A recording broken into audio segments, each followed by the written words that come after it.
Class 9 थी।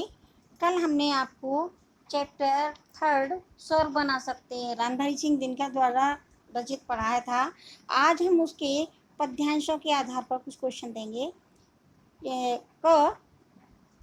निम्नलिखित पद्यांशों को पढ़कर उसके नीचे लिखे प्रश्नों के उत्तर दीजिए। धर्मराज ये भूमि किसी की नहीं कीर्त है दासी, है जनना समान परस्पर इसके सभी निवासी। सबको मुक्त प्रकाश चाहिए, सबको मुक्त समीरण, बाधा रहित विकास, मुक्त आशंकाओं से जीवन। लेकिन विघ्न अनेक अभी इस पथ पर पड़े हुए हैं, न्याय मानवता की राह रोककर पर्वत अड़े हुए हैं। न्यायोचित सुख सुलभ नहीं जब तक मानव को, चैन कहाँ इस धरती पर तब तक शांति कहाँ इस भव को। क्वेश्चन नंबर 1, इस संसार में सभी को विकास के लिए किन किन चीज़ों की आवश्यकता होती है। आंसर देखेंगे।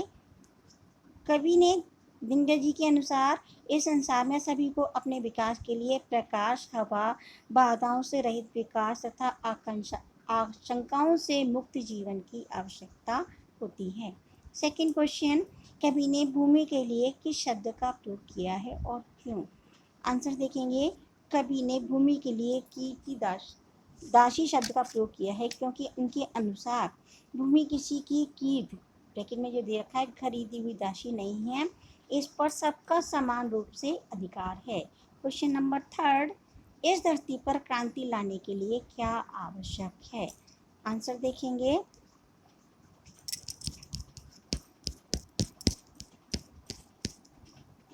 इस धरती पर शांति लाने के लिए यह आवश्यक है कि सभी मनुष्यों को प्रकृति द्वारा प्रदत्त वस्तु में समान रूप से मिलती रहें, अर्थात सभी व्यक्ति प्रकृति के निःशुल्क उपहारों को स्वेच्छा से एवं स्वतंत्रता से उपयोग कर सकें, तभी सभी निवासियों को यहाँ पर सुख शांति मिलेगी। देन शब्दार्थ देखेंगे। कीर्ति खरीदी हुई, जन्मना जन्म से, भव संसार, समीरण वायु। देन सेकेंड एक्सट्रैक्ट, जब तक मनुष्य का यह सुख भाग नहीं सम होगा, समित न होगा कोलाहल, संघर्ष नहीं कम होगा। उसे भूल वह फंसा परस्पर ही शंका में, भय में, लगा हुआ केवल अपने में और भोग संचय में। प्रभु के दिए हुए सुख इतने हैं विकीर्ण धरती पर, भोग सकें जो उन्हें जगत में कहाँ अभी इतनी डर। सब हो सकते तुष्ट एक सा, सब सुख पा सकते हैं, चाहें तो पल में धरती को स्वर्ग बना सकते हैं। तो सबसे पहला क्वेश्चन देखेंगे। कवि के अनुसार संघर्ष कम होने के लिए क्या आवश्यक है। तो कवि के अनुसार संघर्ष इस संसार में कोलाहल और संघर्ष कम करने के लिए यह आवश्यक है कि प्रकृति से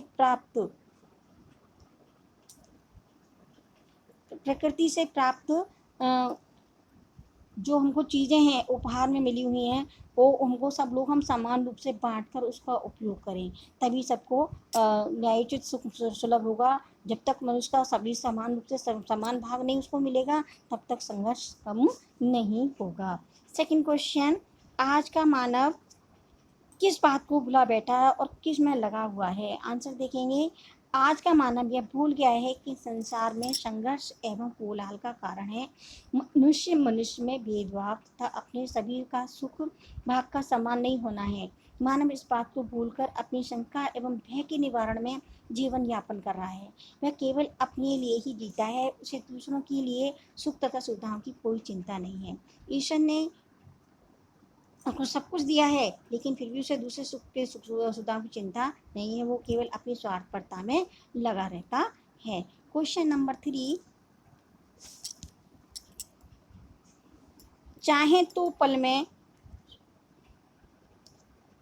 धरती को स्वर्ग बना सकते हैं, कवि ने ऐसी उम्मीद क्यों बताई है। इसका आंसर देखेंगे। ईश्वर ने इस पृथ्वीवासियों के उपयोग के लिए इतने सुख एवं साधन प्रदान किए हैं कि वे केवल मानवीय आवश्यकताओं से कहीं अधिक हैं। यदि मनुष्य इन सबका मिलकर बांटकर उपयोग करे तो इस पृथ्वी को स्वर्ग बनाया जा सकता है। देन क्वेश्चन नंबर 4, शब्दार्थ हैं। सम बराबर, शमित शांत, विकीर्ण फैले हुए, तुष्ट संतुष्ट। देन आपको स्वमूल्यांकन के लिए मैंने आपको होमवर्क में कुछ क्वेश्चन करने के लिए दे रही हूँ, जिनको कि आपको पाठ किस तरह से समझ में आया या नहीं आया तो जैसे मैंने आपको एक्सट्रैक्ट के आधार पर क्वेश्चन आंसर दिए हैं, उसी के आधार पर मैंने आपको क ख ग में 3 क्वेश्चन दिए हैं। इनको आप लोग पढ़िएगा और पाठ को समझने के बाद इनको दिए हुए क्वेश्चन को अपनी होमवर्क की नोटबुक में काम को कीजिएगा। Okay, have a nice day.